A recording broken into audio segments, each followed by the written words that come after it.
द्वारा लिखे गए संस्मरण गिल्लू। संस्मरण रेखाचित्र, यह सब क्या है, महादेवी के द्वारा लिखी गई गद्य की विधाएं हैं। और यह क्या है, उनका मेरा परिवार नामक रेखाचित्र से लिया गया है। रेखाचित्र जैसा कि इसके नाम से स्पष्ट होता है, इन्होंने शब्दों के द्वारा एक चित्र हमारे सामने प्रस्तुत कर दिया है। इस गिल्लू पाठ में लेखिका किसके बारे में बात करती है? गिल्लू नाम की उनकी एक गिलहरी है जिसको उन्होंने पाल रखा है। तो क्या कह रही है लेखिका कि उनके घर में सोन जूही की एक लता है।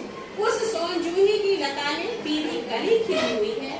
उस कली को देख करके उन्हें आस अपने द्वारा पाले गए छोटे से जीव गिल्लू की याद आ जाती है कि वह गिल्लू कभी जाकर के उस पेड़ की हरियाली में छिप जाता था और कभी उनके पास कूद करके आ जाता था। और जैसे वो उस समय उस कली को खोजती रहती थी कि कहीं सोनजूही की लता में एक कली दिखाई दे, आज वह उस कली की जगह किसे खोज रही है? गिल्लू को खोज रही है, उस छोटे से जीव को खोज रही है।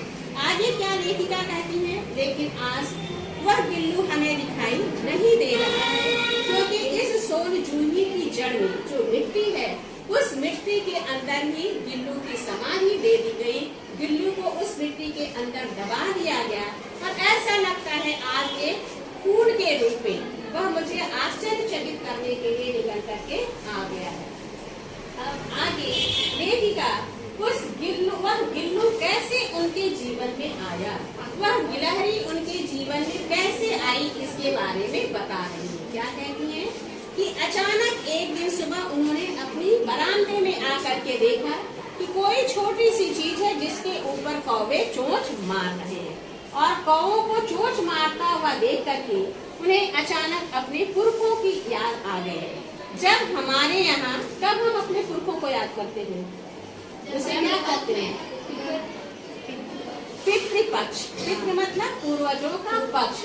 पक्ष 15 दिन का होता है। उन 15 दिनों में ऐसा माना जाता है कि जो हमारे पितृगण हैं, जो हमारे पूर्वज हैं, वह धरती पर हमसे मिलने के लिए आते हैं। और वह किस रूप में आते हैं? कौवे के रूप में आते हैं। कौवे को इसलिए क्या किया जाता है?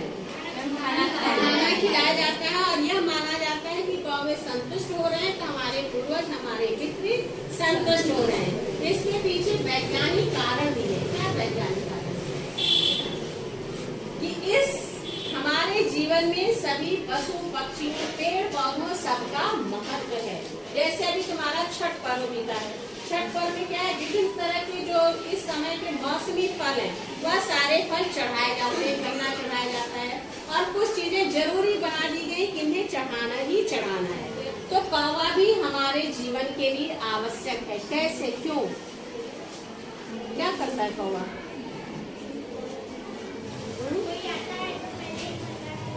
कोई आता है तो कौवा उसके शुभ आगमन की सूचना ही दे देता है। कैसे दे देता है? काँ करता है तो हम क्या समझते हैं कि कोई अतिथि हमारे घर आने वाला है। लेकिन आज के समय में क्या है,